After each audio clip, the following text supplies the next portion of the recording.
Sí, sí. Listo. Muy bien, muchas gracias. Bueno, damos gracias al Señor por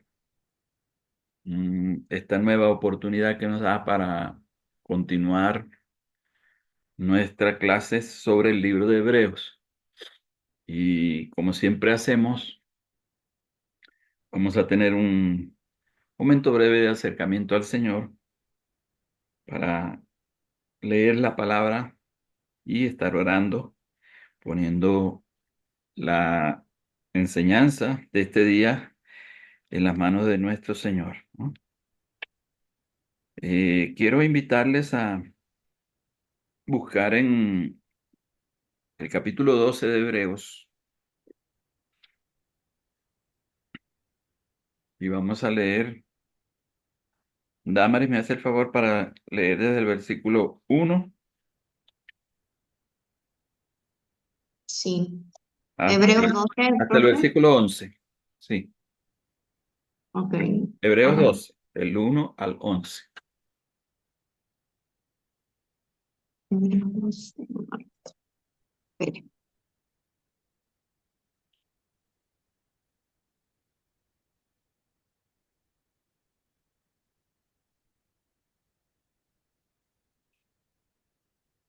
Ahora leo. Adelante. Dice, por lo tanto, es necesario que con más diligencia atendamos a las cosas que hemos oído, no sea que nos deslicemos. Pues si la palabra dicha por los ángeles fue firme y toda transgresión y desobediencia recibió justa retribución, ¿cómo escaparemos nosotros si descuidamos una salvación tan grande? Esta salvación, que al principio fue declarada por el Señor, no fue confirmada por medio de los que oyeron, dando Dios testimonio juntamente con ellos con señales, maravillas, diversos hechos poderosos y dones repartidos por el Espíritu Santo según su voluntad. Porque no fue a los ángeles a quienes Dios sometió el mundo venidero del cual hablamos.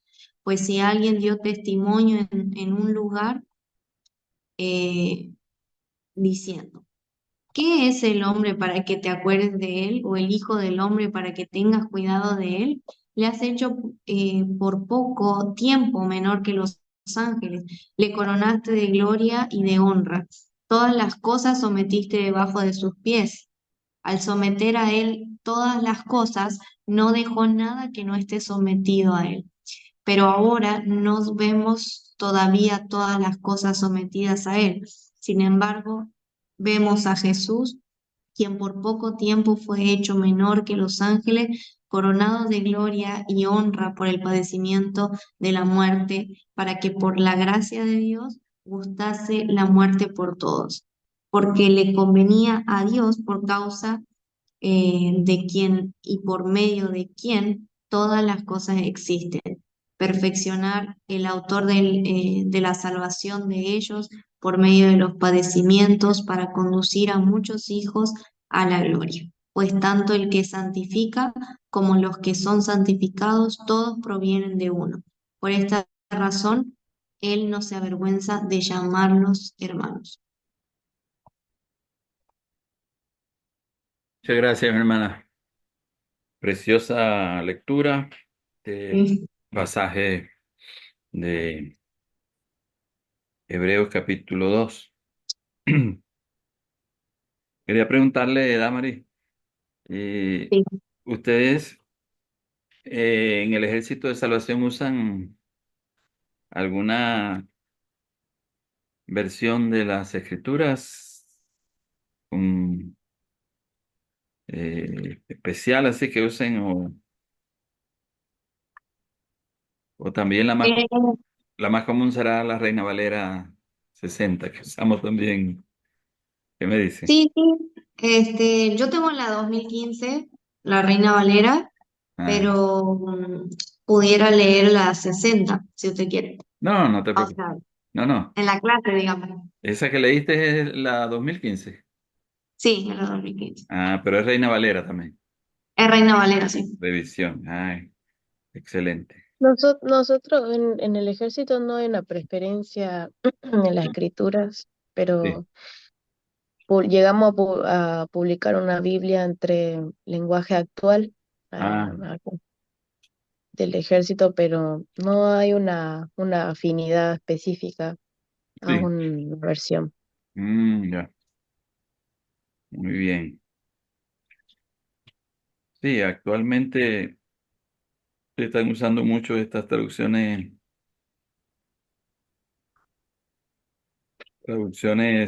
actualizadas, ¿no? Lenguaje actual. Mm, sí, Ya no tanto sí, bueno, en nuestra iglesia local mayormente se usa la nueva traducción viviente para todo lo que tiene que ver con las predicaciones,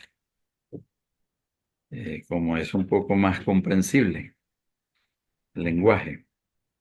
claro. Pero claro, para nosotros que hemos sido, bueno, yo fui criado en el Evangelio, no sé ustedes, este, y la Reina Valera, la del 60, ¿no? Era especialmente la traducción de las escrituras que se usaba y nos acostumbramos y siempre, por lo menos los versículos que hemos memorizado están allí de esa Sí, traducción de las escrituras, ¿no? Muy bien, voy a estar orando para que pongamos entonces esta clase en la mano del Señor. Hoy vamos a estar hablando sobre la ocasión y el propósito de la carta a los hebreos. Ya hemos estudiado anteriormente lo que fue el contexto histórico de la carta, abarcando los aspectos políticos, sociales y religiosos, con especial atención a los religiosos, ¿no? Estuvimos estudiando todo lo que tenía que ver con el componente judaico, ¿no? De la iglesia en aquel tiempo y lo que era el contexto del culto judío, ¿no? Lo que era el judaísmo. Hablamos sobre la sinagoga, las prácticas que se tenían en la sinagoga. Definimos lo que eran las sinagogas, lugares de culto de los judíos y la gran influencia que estos sitios de adoración tuvieron en estas personas que provenían de ese contexto, que llegaron a ser cristianos, pero que provenían del contexto judío. Judío, algunos que habían sido criados, ¿no? Porque eran de familias netamente judías y otros que eran mezclados o mixtos y que habían asimilado la cultura griega, ¿no? Los que llamamos los helenistas. Entonces estuvimos estudiando todo eso de lo que fue el contexto político, social y religioso. Y luego nosotros pasamos a estudiar las clases inmediatamente anteriores a esta. Estuvimos estudiando algunos elementos de el aspecto literario de la carta. Entonces, debatimos un poco sobre la autoría o estudiamos el debate más bien, ¿no?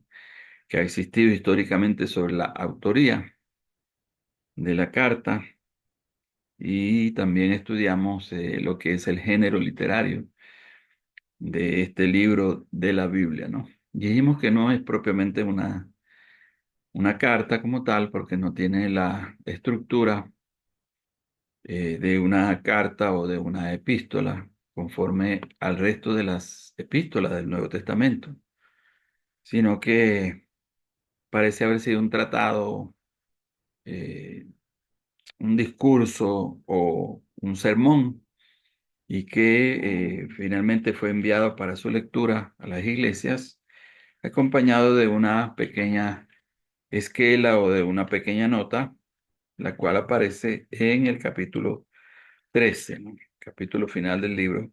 Al final del capítulo 13 está esa pequeña esquela que sirve para darle entonces esa connotación ya de correspondencia, ¿no? Pero el libro como tal es un tratado teológico, es un libro muy bien estructurado, muy bien pensado, planificado, tiene sus temas bien preparados, bien pensados.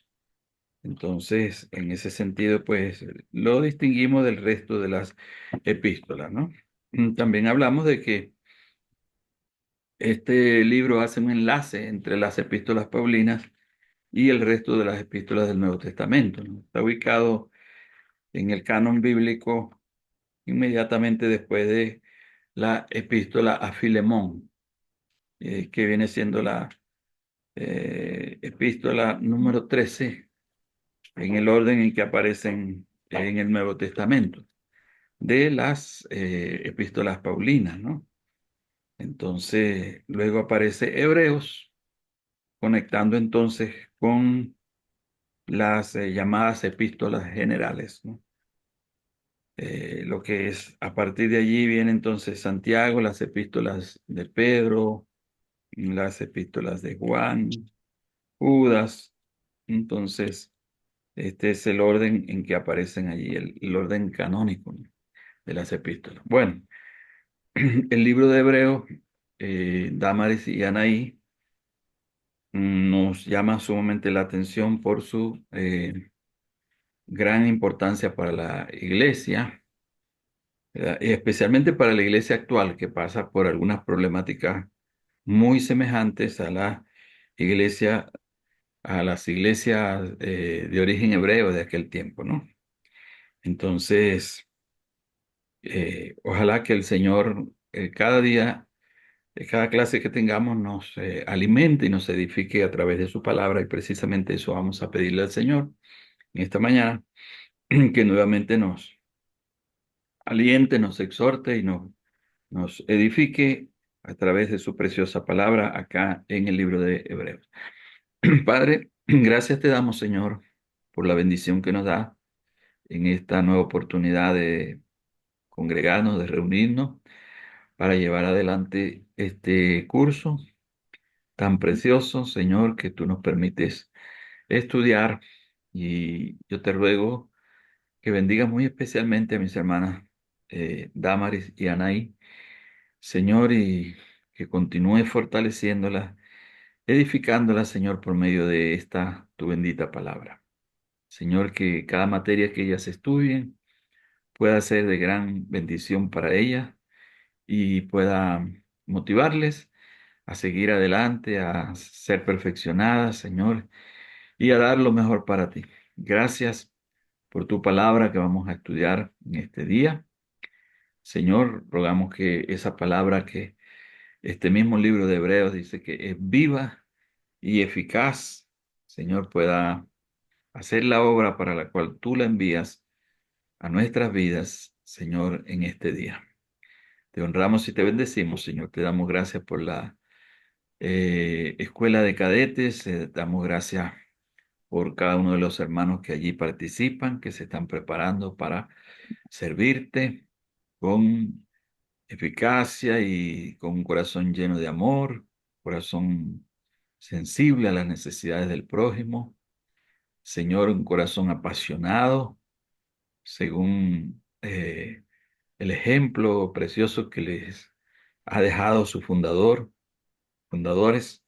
Señor, que ellos cada día puedan tener ese corazón ardiendo, Señor, para las almas, para aquellos que todavía no se han convertido, Señor, para un mundo que está lleno de necesidades, de problemáticas, Señor, y que Mm, tú has permitido este instrumento, Señor, a través de los años, Señor, para poder bendecir la sociedad, para poder transformar al mundo, Señor. Gracias por esta denominación, el Ejército de Salvación.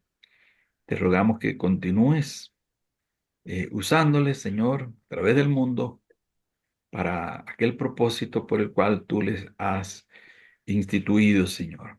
Gracias te damos, Señor, por esta clase y la dejamos en tus preciosas manos, en nombre de Cristo Jesús. Amén. Amén. Gloria al Señor. Bueno, vamos entonces a nuestra clase. Bueno, primero, hermanas, felicitarles por sus trabajos, por sus primeros trabajos académicos que han hecho para este curso, que han estado pues excelentes. Les envié los documentos a su WhatsApp Sí. calificados. Ahora voy a hacer un correo para enviárselos a cada uno de sus correos con copia a sus líderes, a sus supervisores, ¿no? Como me han indicado que pueda copiar la correspondencia para los hermanos directores de la escuela. Eso y es importante para que ellos puedan ir viendo también el desempeño de ustedes en el curso, ¿no? Pero hasta ahora, pues, les felicito por su dedicación y han aprovechado mucho la primera lectura, la lectura referida a la primera unidad, porque sus tareas, pues, han reflejado que han realizado esa lectura cabalmente, detenidamente. Entonces, les felicito, ¿no? Para la segunda Gracias, unidad creo que es un resumen de lectura el que deben hacer. Y ya sí. pues un poco, quizá un poco más sencilla la tarea, ¿no? Siempre haciendo su lectura y de allí pues a medida que vayan haciendo su lectura, que creo que es de Introducción al Nuevo Testamento, el tomo 2 capítulo 32 si no me equivoco, este, ese es un texto católico, ¿no? Así que puede haber alguna mención allí que se refiera al catolicismo, pero es un texto muy útil. Yo lo he usado, el tomo uno lo he usado para el curso del Nuevo Testamento. Y entonces, allí está pues esta lectura que yo sé que también van a aprovechar, es solamente un capítulo. Y el resumen, recuerden que es algo muy breve, no es largo el resumen. Allí en el documento que se llama Programación del curso están los criterios para la evaluación. No recuerdo exactamente, pero pienso que es como entre 80 y 150 palabras, si no me equivoco, ¿no? Sí, corto. No es un informe crítico de lectura, no es análisis de la lectura, sino que es la lectura denotativa del texto, y entonces van a poner algunas de las ideas principales que encuentren, ¿no? Bueno, no en las mismas palabras del autor, pero sí en las palabras del estudiante, como Ujú. habiendo hecho la lectura, puede procesar esas ideas y ponerlas en sus propias palabras, ¿no? Bueno, voy entonces, hermanas, a compartir nuestra presentación para la clase de hoy. Déjeme ubicarla aquí.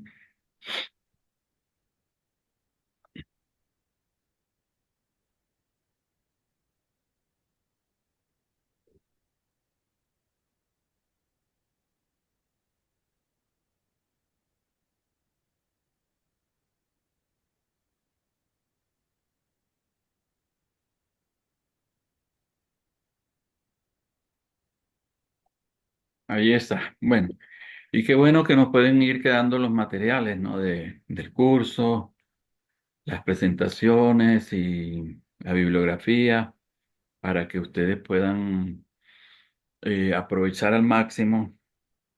Seguramente después de este curso ustedes van a tener la oportunidad de repasar, de volver al tema de Hebreos, quizás relacionado con algunos otros cursos.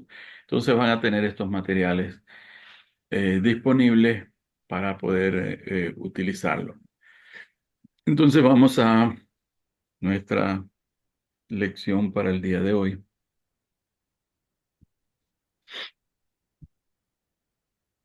Como les dije, vamos a ver la ocasión y el propósito, ¿no?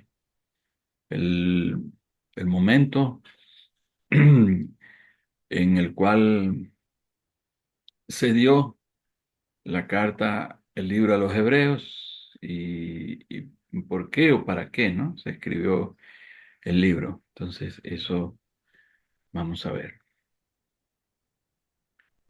Y he tomado algunas ideas, algunas notas de el libro de Samuel Pérez Millós, que es un comentario a los hebreos que yo también se los compartí a ustedes en la bibliografía.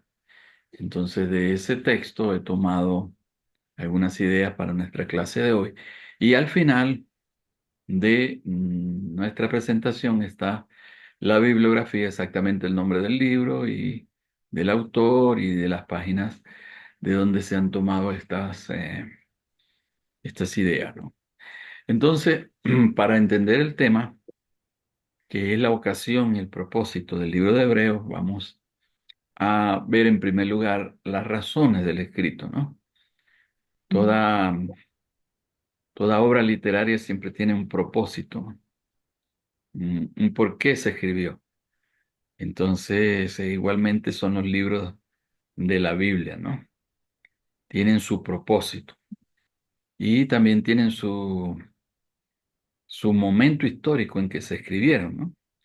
La mayoría de las fechas que se establecen para los escritos bíblicos, para la aparición de los escritos bíblicos, son probables, no hay seguridad en cuanto a las fechas y por eso entonces siempre se maneja un margen, ¿no? De algunos años con respecto al escrito.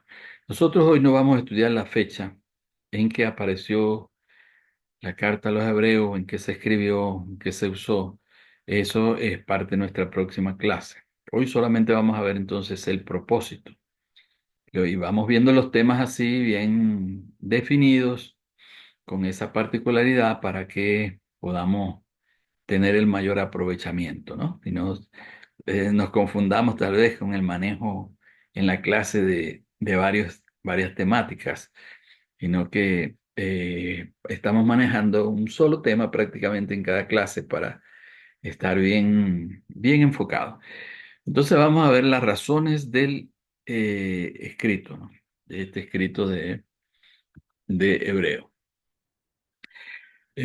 Primero, este es un escrito que se escribió, como probablemente ya ustedes habrán notado y como habrán leído, también en un momento difícil de la iglesia, ¿no? De los creyentes. Pero no tanto por el asunto de la persecución, aunque desde luego, ¿no?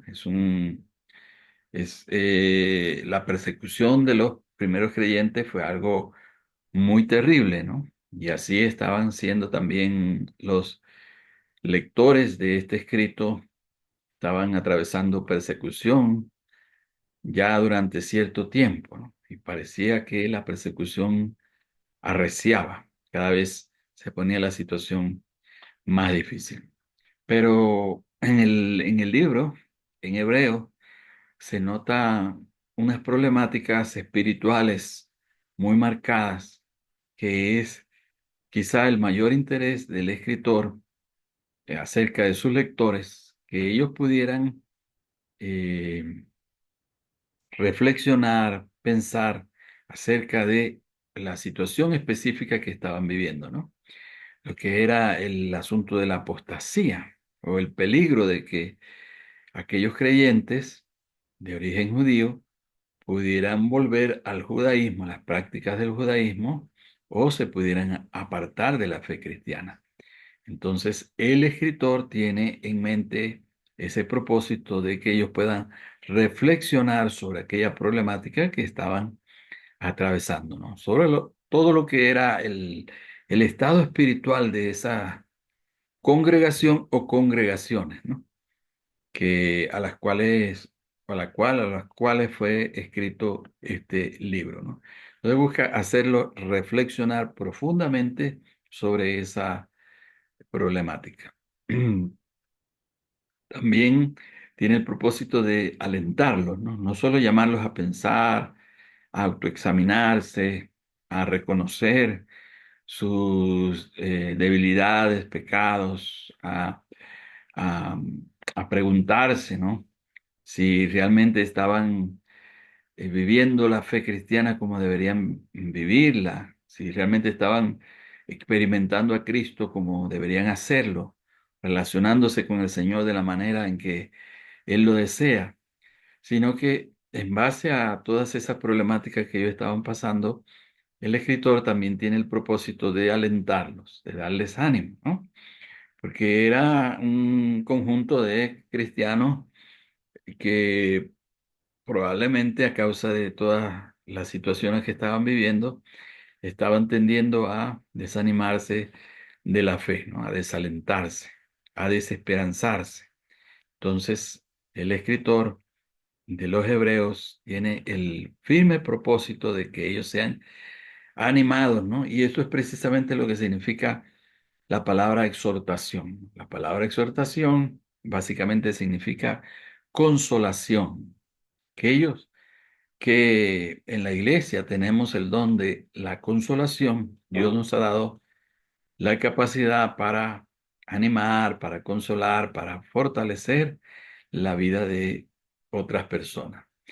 Y el escritor a los hebreos hace precisamente esto, alentar a los creyentes, ¿no? En medio de aquella terrible persecución, ¿no? Donde muchos habían perdido ya la vida como mártires, ¿no? De la fe cristiana, ¿no?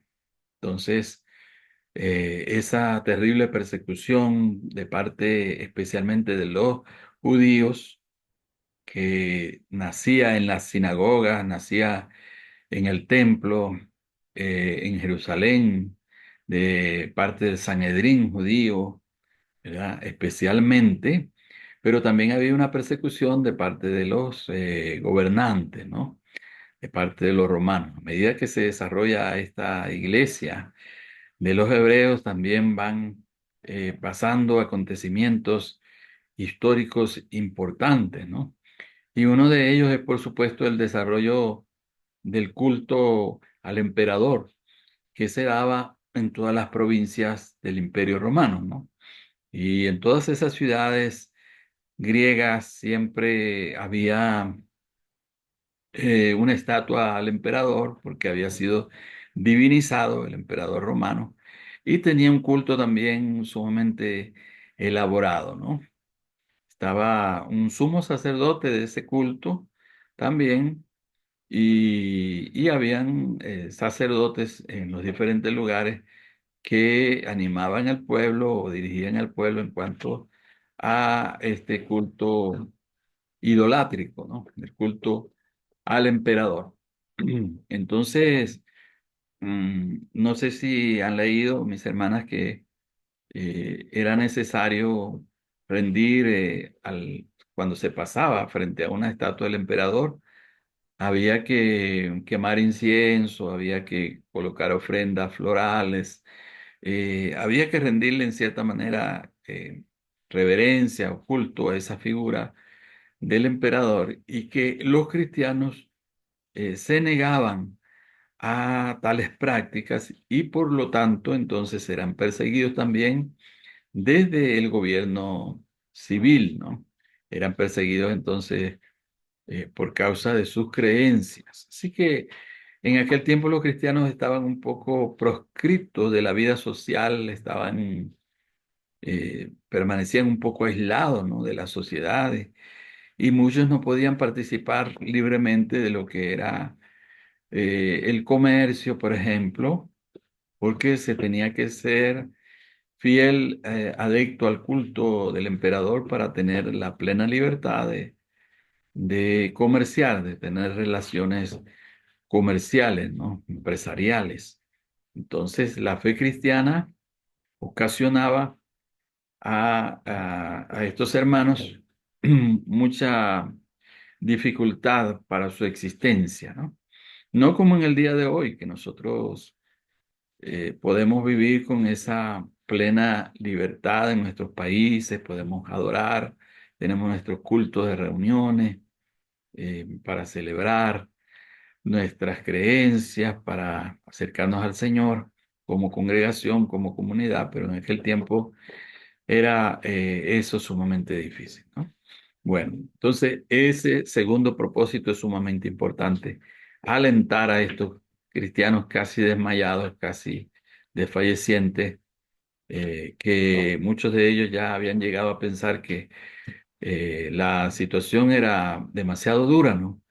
Y que les era más conveniente, hablando desde el punto de vista natural o carnal, volverse al judaísmo, ¿no?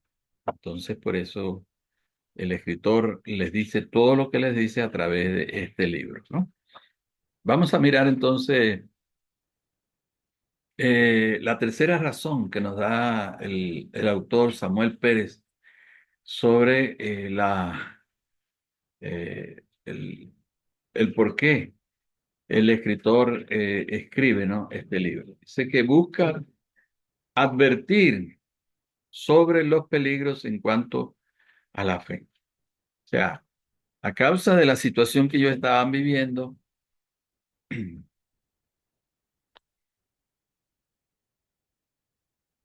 a causa de la situación que ellos estaban viviendo, entonces se les presentaban, eran inminentes, ¿no?, una serie de peligros en cuanto a la fe. Y el autor les busca advertir acerca de esta serie de peligros, ¿no? Igual, estos peligros se nos presentan a nosotros hoy en día y ya los vamos a mirar, ¿no? Esta serie de peligros en cuanto a la fe. Entonces tenemos una pequeña lista de estos peligros y aquí a la derecha hay una imagen que puede ilustrarnos un poquito el asunto de las advertencias que el escritor hace a los cristianos de aquel tiempo, ¿no? Y especialmente a estos de origen hebreo, les hace acerca de la fe cristiana, ¿no? Tenemos una imagen donde hay una serie de señales, señales de tránsito, ¿no? Son diversas las señales de tránsito y sirven al conductor, al que transita, ¿verdad?, conduciendo un vehículo por alguna vía, sirven para alertarles acerca de un peligro inminente, ¿no? Si no toma las precauciones debidas, puede ocurrirle algo peligroso, puede tener un accidente. Entonces, bueno, no son solamente estas que aparecen allí las señales de tránsito, como sabemos, ¿no? Pero son muchas, ¿no? Sin embargo, lo que tenemos que mirar es el propósito de ellas, ¿no? Que es siempre dar una advertencia sobre un peligro inminente, ¿no? Entonces tenemos allí la señal de curva, curva cerrada, ¿no?, para que pueda reducir la velocidad, curva sinuosa, y allí pues se va preparando el conductor en cuanto al manejo, ¿no? En tronque, cuando se cruzan dos vías, entonces hay que tener sumo cuidado porque en carreteras ya largas, en lugares así, carreteras que llevan a distancias, generalmente no hay semáforos, ¿no? Los semáforos están en las ciudades, entonces cuando viene un cruce de caminos es importante tener eso en mente, ¿no?, para tomar las precauciones.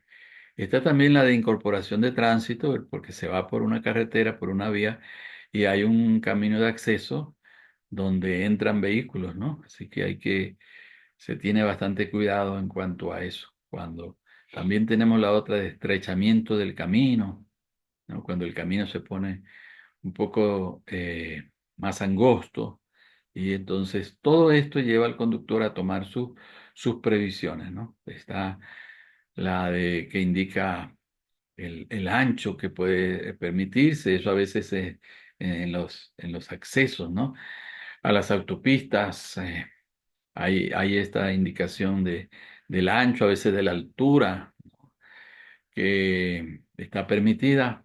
Tenemos también una señal de superficie derrapante o resbaladiza, ¿no? Cuando hay situación de lluvia, entonces esta señal es sumamente importante, ¿no? Hay también la señal de una bajada extrema o peligrosa que, por supuesto, ayuda bastante, ¿no? Para que se pueda preparar el conductor. La señal del pase de peatones que vemos ahí entonces es otra señal sumamente importante para que se pueda tener cuidado con las personas. A veces en los lugares, en los territorios rurales, hay colegios donde cruzan niños, cruzan las vías y bueno, hay una cantidad más de señales de tránsito, a veces indican el cruce de animales y es una ayuda sumamente importante, tanto que cuando la persona va a sacar su licencia de conducir, debe tener bien claro todas estas señales y hay exámenes, todo para ver cómo está preparado, ¿no? Para poder llevar, conducir un vehículo.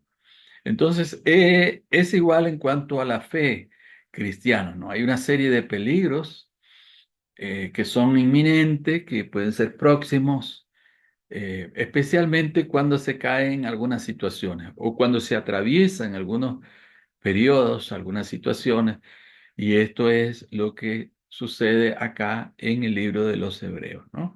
Peligros en cuanto a la fe. Entonces tenemos el primer peligro, que es la incredulidad, ¿no? Peligro de la incredulidad. Y eso tenemos el versículo, ah, capítulo 3 versículo 12, ¿no? Ese, esa advertencia, ¿no? Sobre la incredulidad. Y el autor, pues, es muy, muy enfático, ¿no? Cuando trata de estas situaciones. A ver si lo ubicamos por acá. Mirad, hermanos, dice que no haya en ninguno de vosotros corazón malo de incredulidad para apartarse del Dios vivo, ¿no?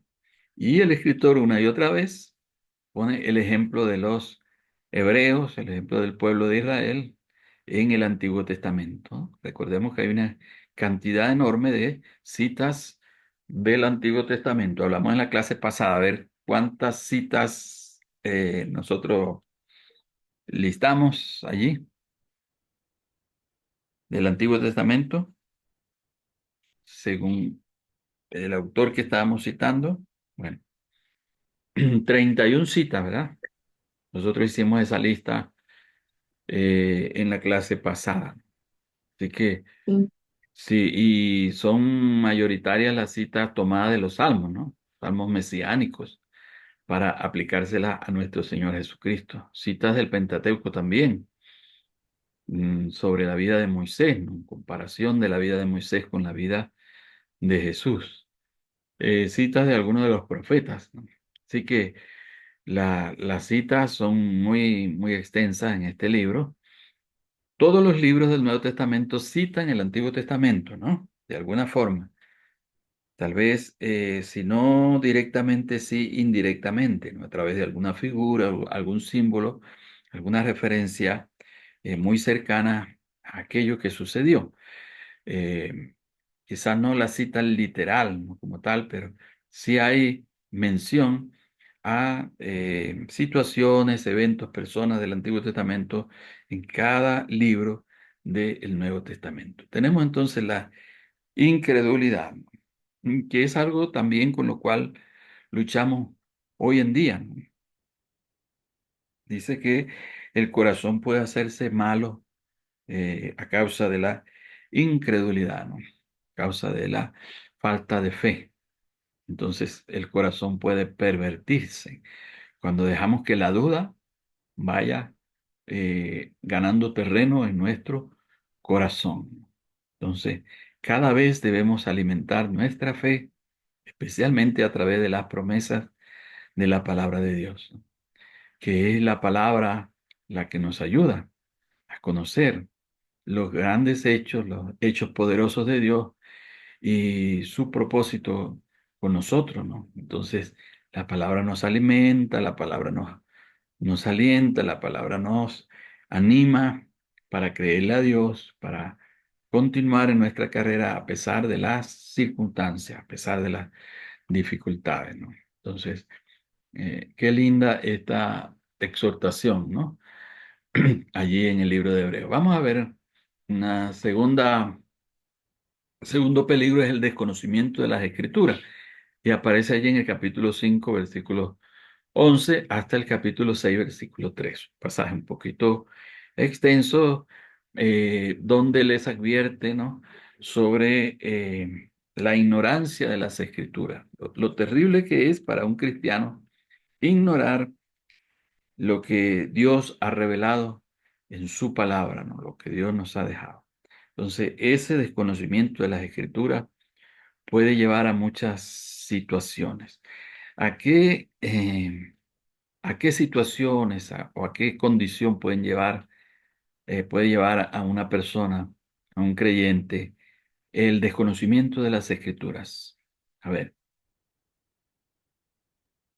Y puede llevarle a que a que escuche cualquier corriente o a alguna persona y pensar que eso es la verdad si tiene desconocimiento o si no estudia por su cuenta. Ujú. También lo lleva a no saber qué es lo que espera Dios de esa persona o quién es Dios en realidad y todo Sí, eso.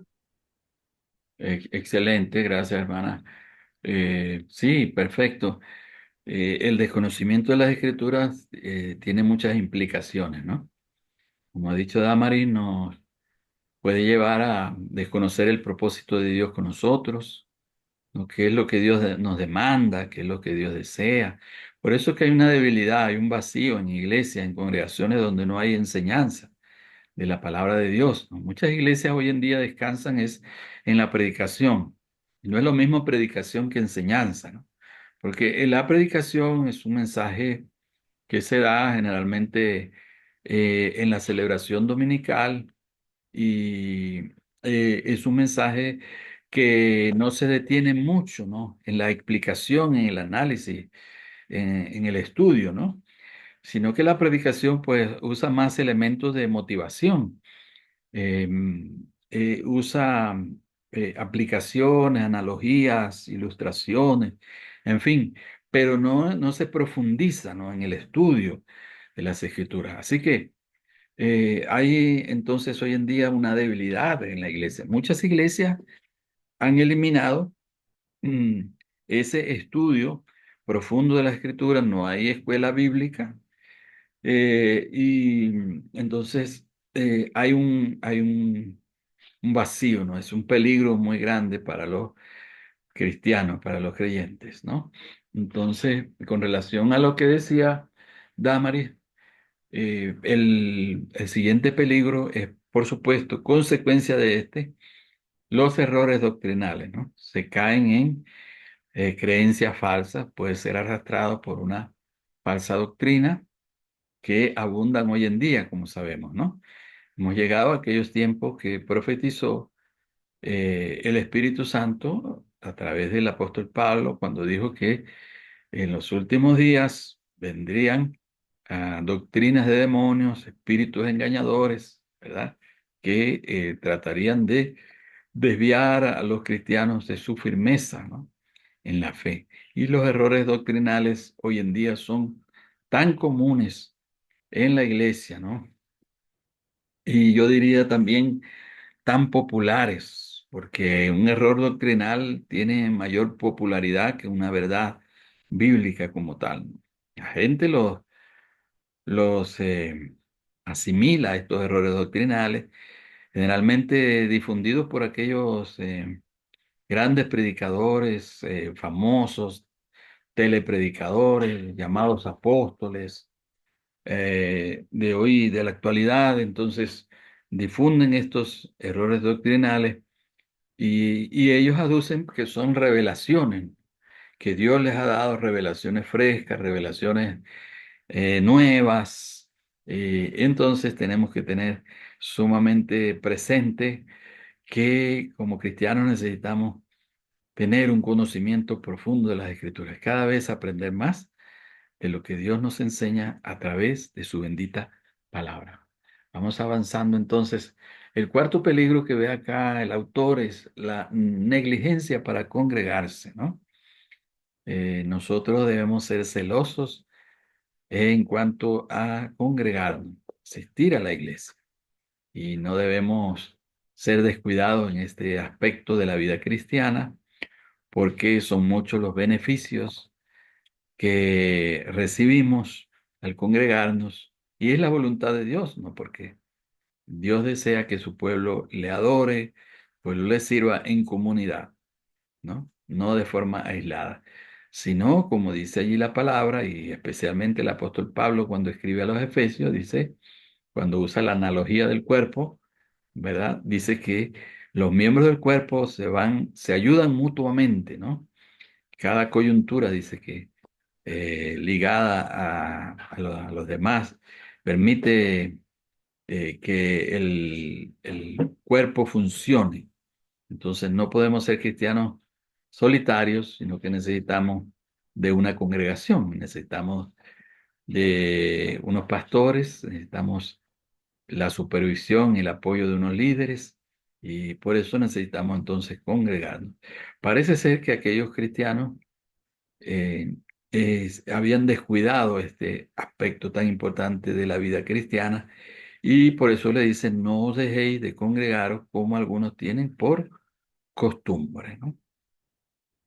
En aquel tiempo, aunque era difícil congregarse y generalmente no habían sitios públicos de reuniones, pero sí la iglesia procuraba mantenerse unida, y habían las congregaciones caseras, las iglesias familiares, y allí cada cristiano tenía el deber de asistir para el apoyo mutuo, para la enseñanza mutua, para la oración mutua, para poder unidos adorar a Dios como iglesia. Entonces, este peligro era muy grande, ¿no?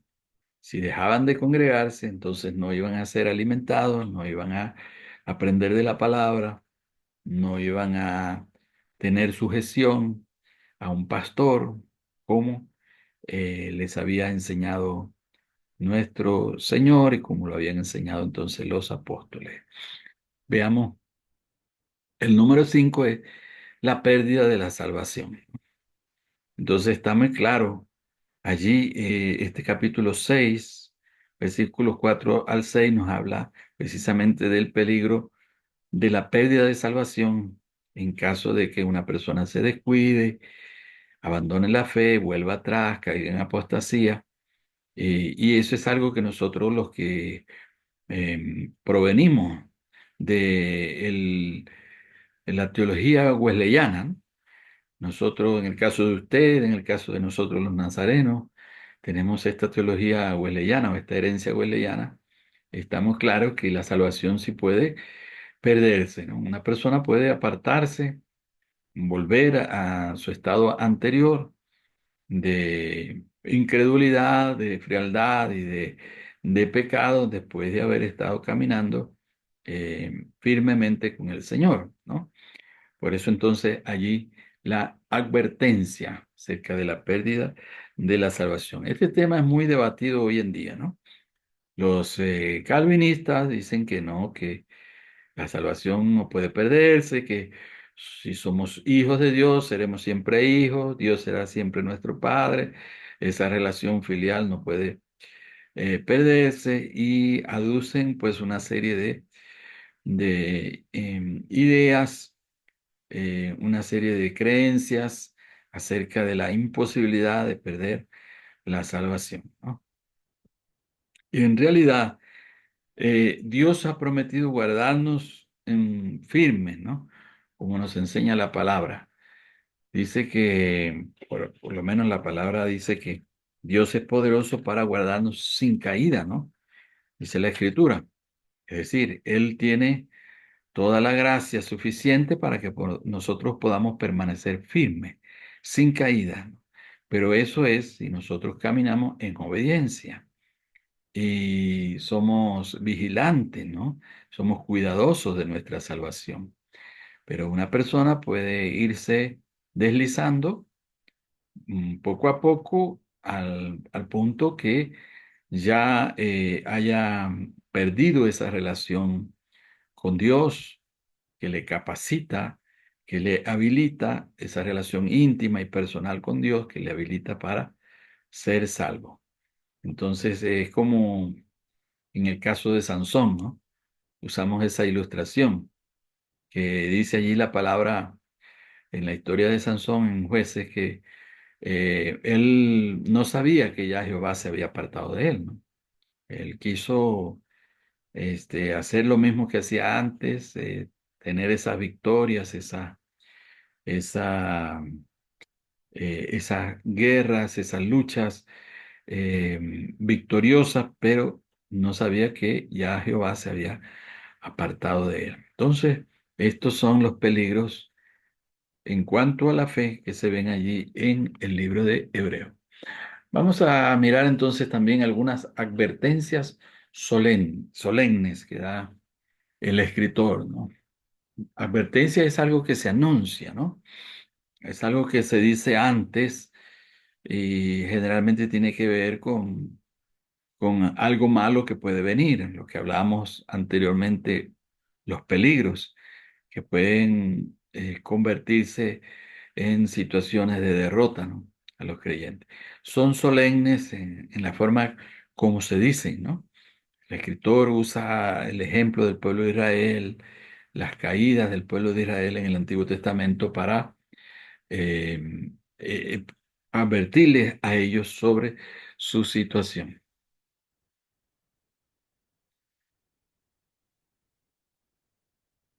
En primer lugar, vemos la advertencia sobre el descuido de la salvación, ¿no? Eso aparece allí en el pasaje que leyó Damaris, en 2 versículos 1 en adelante, ¿no? El descuidar la salvación. Dice que si no escaparon aquellos antiguos, ¿no? Sino que la palabra de Dios fue firme y toda transgresión y desobediencia recibió justa retribución. ¿Cómo escaparemos nosotros si descuidamos una salvación tan grande? En una oportunidad leí una ilustración de un joven que venía en un barco de Europa para América, ¿no? Y él traía consigo un bien muy, algo muy valioso, ¿no? Traía una perla que era de gran precio, ¿no? Y él tenía cualidades de malabarista, ¿no? Y se puso allí en la parte superior del barco, se puso a hacer malabares con aquella perla, confiando en sus habilidades, en sus capacidades de poder siempre retenerla, ¿no? Pero la historia dice que en un momento inesperado el barco hizo un viraje, un movimiento donde aquella perla de gran precio fue a dar al mar y perdió de esta manera ese bien tan preciado que él tenía, que era prácticamente su tesoro, ¿no? Es igual, como nos dice acá el escritor, eh, el escritor bíblico, ¿no? El escritor inspirado. Nos dice que si descuidamos una salvación tan grande, no pensemos que Dios va a pasar por alto nuestras transgresiones, nuestras desobediencias, sino que la palabra de Dios nos muestra que Dios juzgó siempre el pecado, porque es Dios justo, ¿no? Dios santo y no puede condescender con el pecado. Entonces, Dios siempre juzgó el pecado. Bueno, vamos avanzando entonces para que nos dé tiempo. La segunda advertencia solemne que hace el escritor es sobre el peligro de la incredulidad. Ya lo leímos, ¿no? Entonces les advierte sobre caer en un corazón incrédulo, un corazón de piedra, un corazón insensible a la voz de Dios o a las promesas, a los propósitos de Dios, ¿no? Este es un peligro muy grande que también podemos tener nosotros hoy en día, ¿no? Si no cultivamos una vida espiritual, si no practicamos las disciplinas espirituales, la oración, el ayuno, la lectura, el estudio bíblico, la compasión, ¿verdad? La misericordia, la vida congregacional, todas esas son disciplinas espirituales, ¿no? Unas individuales y otras colectivas o comunitarias. Es importante que podamos tener una vida disciplinada de acercamiento a Dios, ¿no? Todos los días. ¿Cuánto tiempo quizá perdemos en otras actividades que no nos edifican, ¿no? Lo que debería ser nuestra prioridad, la edificación, el crecimiento, el adelanto cristiano. Entonces, tenemos que volver al ejemplo de los primeros cristianos, que dice Hechos capítulo 2, dice que los primeros cristianos se reunían cada día, tanto en el templo como en las casas. Dice que allí perseveraban en la doctrina de los apóstoles, en la comunión unos con otros, en el partimiento del pan, que es la celebración simbólica que hacían, recordando la muerte del Señor, y, y en la oración, ¿no? Ellos perseveraban. Los primeros cristianos son ejemplos para nosotros hoy en día sobre la práctica de las disciplinas espirituales. También habla sobre el abandono de la fe. Es otra advertencia solemne que hace el escritor cuando usa también el ejemplo del pueblo de Israel, cuando muchos volvieron atrás y abandonaron entonces su creencia, su fe en Dios. Muchas veces Israel se fue tras los ídolos, tras los dioses falsos, ¿no? Tras los Baales. Vemos esto en el libro de los Reyes, libro de Crónicas. Vemos cómo en algunas ocasiones, en algunas temporadas, en algunos reinados, ¿no? Hubo reyes buenos y reyes considerados como malos o idólatras, perversos. Bueno, contaminaron hasta el mismo templo, ¿no? Hasta allí en el templo hicieron lugares, fabricaron ídolos, mezclaron la religión de Israel con las religiones paganas y esto fue causa de juicio para ellos, ¿no? Porque Dios permitió que fueran señoreados por otras naciones y que fueran llevados a la esclavitud y que pasaran muchos años en aquellos sufrimientos de ser un pueblo esclavo, ¿no? Así que el abandono de la fe puede traernos, a la semejanza del pueblo de Israel, hoy en día muchas situaciones difíciles. Primero, no permite una eficacia en nuestro ministerio cuando hemos abandonado nuestras principales creencias, ¿no? Nuestras patrones de fe, nuestras normas que se nos han sido enseñados. Eh, Muchos vuelven atrás y abandonan esa fe que les ha sido enseñada, ¿no? También tenemos una siguiente advertencia, es sobre el inminente juicio del pecado voluntario, ¿no? Recordemos la definición que da Juan Wesley acerca de lo que es el pecado, la violación voluntaria a una ley conocida de Dios, ¿no? Porque hay debilidades y hay pecado, ¿no? Entonces las debilidades son errores de juicio, son errores debido eh, a nuestra limitación humana de comprensión de las cosas, en fin. Una debilidad puede ser el hábito de la impuntualidad, aunque puede convertirse en pecado, ¿no? Si dejamos acentuar ese mal hábito, ¿no? En nuestras vidas. Una debilidad puede ser a veces nuestra forma de hablar, ¿no? Que de repente hacemos una promesa y somos quizás descuidados para cumplirla, ¿no? Entonces, eso puede ser una debilidad, pero puede llevarnos a un pecado voluntario, ¿no? Puede llevarnos al pecado de la mentira, del engaño y de hacer mal a otras personas. Entonces, la palabra de Dios dice que Dios no tendrá por inocente al culpable. Es Dios santo, nos lo muestra así la Escritura, no tiene comunión con la iniquidad, con la injusticia, no tolera, no permite delante de él lo que es la injusticia, la maldad.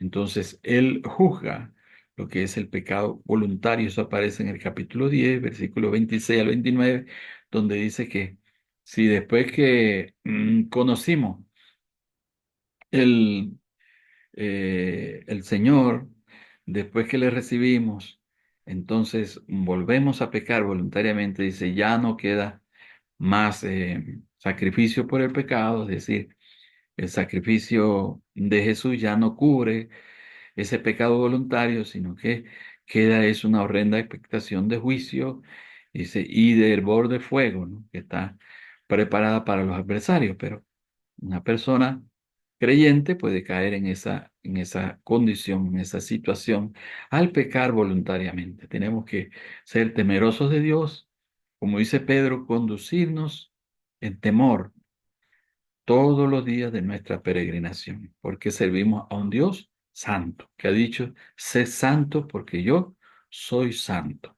Ciertamente, mis hermanas Anaí y Damari, que no tenemos en nosotros mismos la capacidad para vivir esa vida de santidad, pero estoy seguro que ustedes ya han recibido esas enseñanzas de que la salvación que nosotros experimentamos y la santidad, ¿no?, que nos da el Señor es por gracia, ¿verdad? Es una comunicación de su misma naturaleza, una participación de la naturaleza divina que viene por una obra de gracia y que debemos siempre permanecer agarrados de la mano del Señor para que podamos permanecer firmes, ¿no? Pero siempre vivir en ese contexto de pureza, cuidar nuestra mente, nuestros pensamientos, no permitir que venga a nosotros nada que sea desagradable a Dios, ¿no? No meter en nuestra vida, en nuestro corazón, aquellas actitudes, aquellos pensamientos que son desagradables a Dios, sino siempre permanecer en esa vida de obediencia al Señor. Es un esfuerzo voluntario, ¿no?, el que nosotros debemos hacer y que muchas veces no es fácil, ¿no? Bueno, ya estamos casi concluyendo. El número 5, la advertencia número 5 es sobre las consecuencias de una vida de pecado, ¿no? Aparece allí en el capítulo 12, versículos 15 al 19 especialmente. Allí en el 12 está hablando está poniendo el ejemplo de la carrera que en aquel tiempo quizá el escritor tiene en mente los Juegos Olímpicos, que ya desde aquella época antigua ya se llevaban a efecto, y allí es donde habla de poner los ojos en Jesús, ¿no? La meta. Y él dice, es el autor y consumador de la fe, ¿no? El origen y el final, el alfa y el omega. Y dice que nosotros debemos poner nuestra mirada en él y en esa visión de nuestro Señor, viéndole como él padeció, sufrió y venció el pecado a través del sufrimiento. Dice que nosotros también podemos ser victoriosos a través de las pruebas que se nos presentan en este mundo. Porque lo contrario, una vida de desobediencia, de pecado, trae consecuencias funestas para el cristiano.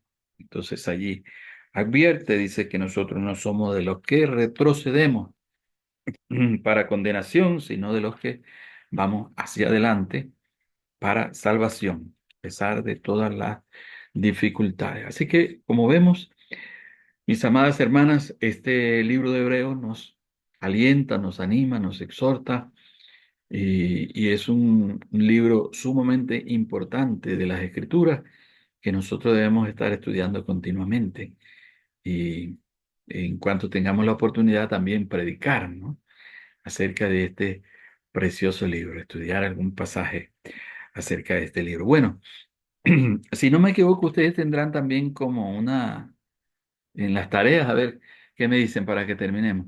¿Qué tareas nos faltan? Los informes de lectura y creo que también tenemos una exposición, ¿no? Una pequeña exposición.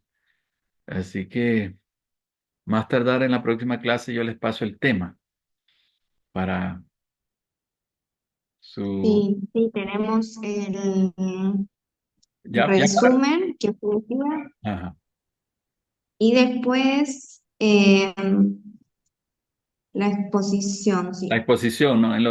En las clases finales, donde vamos a estar Claro, sí, hablando... más o menos por ahí por el mes de octubre, Ajá. que seguramente usted nos va a dar Sí, la sí. fecha propia. Sí, sí. La próxima clase les traigo tanto el tema como la fecha para que desde ya se vayan preparando y tengamos un buen tiempo.